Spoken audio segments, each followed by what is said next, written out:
한국의 2023 아시아축구연맹 아시안컵 첫 상대 바레인이 한국의 전력을 높이 평가하면서도 쉽게 물러나지 않겠다고 각오를 다졌는데요. 한국도 기자회견장 대표 선수로는 황희찬 선수가 출격해서 각오를 전했습니다. 한국과 바레인 아시안컵 2조 첫 경기를 앞두고 경기 전 기자회견이 공개되었습니다. 자세한 내용 함께 살펴보도록 하겠습니다. 한국의 피파 랭킹은 23위로 바레인의 86위에 크게 앞서 있을 정도로 객관적 전력에서 우위를 점하고 있습니다. 그럼에도 방심할 수 없는 이유는 한국이 바레인의 진땀을 뺀 경기가 많았기 때문인데요. 지난 2019 아랍에미리트 대회 16강 1대0 앞섰지만 동점골을 허용, 연장 접전 끝에 어렵게 8강에 올랐었습니다. 2007년에는 인도네시아, 말레이시아, 태국, 베트남이 공동 개최한 대회에서 바레인과 조별리그에서 만나 1대2로 패하기도 했습니다. 특히 이번 대회에 한국에서는 손흥민을 비롯해 김민재, 이강인, 황희찬 등이 출전, 강력한 우승 후보로 꼽히고 있습니다. 14일 카타르 도하의 대회 메인 미디어 센터에서 열린 기자회견에서 대표 선수로 참석한 황희찬은 대표 선수들이 좋은 분위기에서 아시안컵 우승 도전을 이어가고 있다고 전했습니다. 손흥민, 이강인과 함께 클린스만호의 공격을 책임질 핵심 자원인 황희찬은 피곤할 수도 있지만 선수들은 대표팀에 오는 걸 기쁘게 생각한다며 힘들다는 얘기는 잘 안 한다고 팀 분위기를 소개했습니다. 황희찬은 어떻게 하면 잘할지 긍정적인 부분을 얘기하고 시너지를 내려고 노력한다며 이번 대회를 준비하면서도 그런 과정들이 좋았다고 전했습니다. 이어 모든 경기에서 이기고 싶고 매 경기 좋은 결과를 내고 싶다면서 그러다 보면 원하는 결과를 낼 수 있을 것이라고 강조했습니다. 올 시즌 소속팀 울버햄프턴의 리그 20경기에 모두 출전했고 대부분 풀타임을 소화한 황희찬은 현재 몸 상태가 정상이 아닌데요. 왼쪽 골반 근육에 불편함을 느껴 팀 훈련에 합류하지 않고 가벼운 회복 훈련만 이어가고 있는 상황입니다. 최근 계속된 강행군으로 인해 몸에 무리가 찾아와 부상이라도 생기는 것이 아닌가라는 우려가 나올 만한데요다.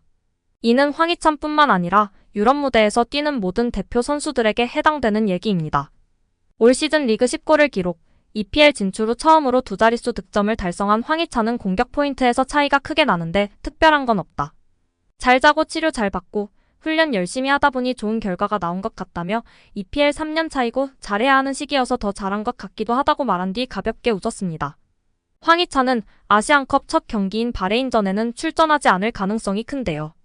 그럼에도 기자회견장에 대표 선수로 나온 것은 현지 대표팀 훈련 일정과 기자회견 시간이 겹치자 팀 훈련에 집중하기 위해 황희찬이 대표 선수로 나왔다고 전해지고 있습니다.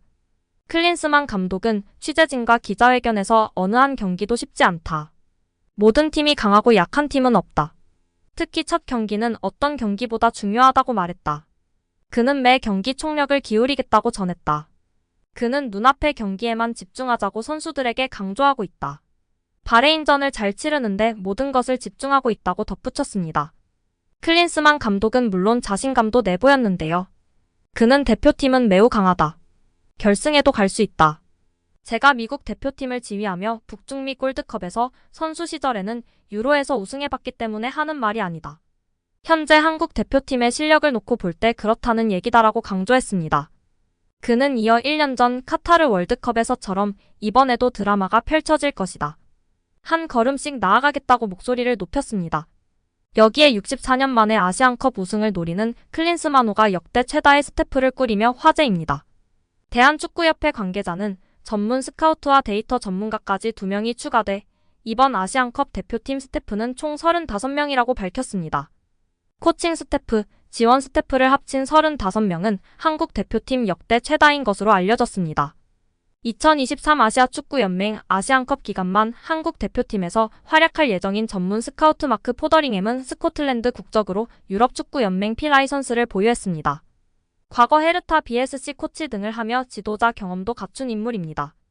포더링햄과 함께하는 데이터 전문가는 크리스 록스턴인데요. 영국 국적의 그는 2022 피파 전력 분석팀장 등을 역임했다고 합니다. 포더링햄은 이미 팀에 합류했으며 록스턴은 15일 바레인과의 대회 조별리그 2조 1차전부터 함께하는데요. 아울러 물리치료사도 2명 추가로 뽑아 기존 4명의 물리치료사와 함께 선수단 전체에 힘을 보탤 예정입니다. 손흥민, 김민재, 이강인 등 역대 최고의 멤버들로 꾸려졌다는 평가를 받는 한국 대표팀은 역대 최다 스태프까지 가세하며 우승 가능성을 키웠습니다. 이례적으로 데이터 전문가의 물리치료사 추가 인력, 스카우트를 통한 상대 선수 분석까지 엄청난 스태프 지원으로 정말 아시안컵 우승에 진심인 것 같습니다. 지난 1960년 제2회 대회 이후 무려 64년 동안 아시안컵 정상에 오르지 못했던 한국은 이번 대회를 통해 아쉬움을 털어내고자 하는데요. 클린스만호는 15일 바레인전 이후 20일 요르단, 25일 말레이시아를 차례로 상대합니다. 한편 한국 선수 중 역대 대회 최연소 득점자는 손흥민인데요. 손흥민은 만 18세 194일이던 2011년 1월 카타르 아시안컵 인도전에서 A매치 데뷔골을 터뜨렸습니다. 당시 독일 유학 중이던 그가 만약 국내에서 학교에 다니고 있었다면 고등학교 졸업 직전이었습니다. 고교생 신분으로 A매치에서 골을 넣은 한국 선수는 아직 없습니다. 또한 손흥민이 이번 대회에서 최다 출전 기록을 갈아치울 수도 있는데요. 지금까지 12경기에 출전했던 손흥민이 8강전까지 모두 나서면 이영표를 제치고 최다 출전 1위가 되는 상황이라고 합니다. 손흥민 선수가 다시금 아시안컵에서의 새로운 역사를 쓸 것 같은 예감인데요. 우리 선수들 모두 부상 없이 맹활약하며 좋은 결과까지 가져오길 기대하고 응원하겠습니다. 외신에서는 일제히 슈퍼스타 손흥민과 이강인으로 인해 인기는 이미 우승팀이라며 한국을 치켜세웠습니다.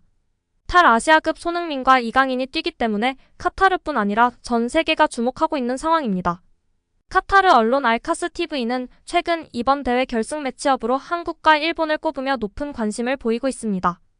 특히 손흥민을 향한 뜨거운 관심으로 한국팀에 대한 대우와 예우가 느껴지고 있는데요. 자심 알자심 아시안컵 조직위원장은 언론과의 인터뷰에서 손흥민은 아시아를 넘어 세계적으로도 최고 스타 중 한 명이다. 손흥민 등 유럽에서 뛰는 세계적 선수가 카타르로 와서 경기를 펼치는 건 관중에게 특별한 느낌을 선사할 것이다. 손흥민은 세계의 스타들이 총출동한 월드컵에서도 많은 사람이 보고 싶어 한 스타 중 한 명이었다고 말하며 카타르 아시안컵에서 월드클래스 스타를 볼 수 있다는 것에 큰 자부심을 느끼고 감사한 마음을 표현했습니다. 이어 그는 한국팀의 아시안컵 출전이 대회의 일부가 되고 성공적인 개최에 기여하고 있다며 감사의 뜻을 전달했습니다. 이어 2023 AFC 카타르 아시안컵의 조직위원장은 아시아 축구의 열정과 팬들의 뜨거운 관심이 지난 2022 FIFA 카타르 월드컵에서 불꽃처럼 타올랐던 것을 이번 아시안컵에서도 다시 한번 느끼게 하겠다는 각오를 다졌습니다. 카타르 아시안컵에는 많은 팬들과 전문가들이 한국과 일본이 결승에서 만날 수 있을 것으로 전망되며 한국은 손흥민, 황희찬, 김민재를 대표로 내세우고 일본은 쿠보, 미나미노 등을 대표로 내세우고 있는데요. 일본은 유로파 선수로 구성된 멤버가 한국보다 많아 강점을 가지고 있으며 한국은 손흥민을 비롯한 스타 선수들이 있어 공격력에서 우위를 가지고 있다는 평가입니다. 한국과 일본의 전력은 크게 차이나지 않으며 한국 매체는 한국과 일본이 16강에 올라가면 결승에서 만날 수 있을 것으로 전망하고 있습니다. 일본 팬들은 손흥민과 황희찬의 실력을 인정하면서도 일본의 수비력을 강조하고 있는데요. 과연 한국이 64년 만에 아시안컵 트로피를 가져올 수 있을까요?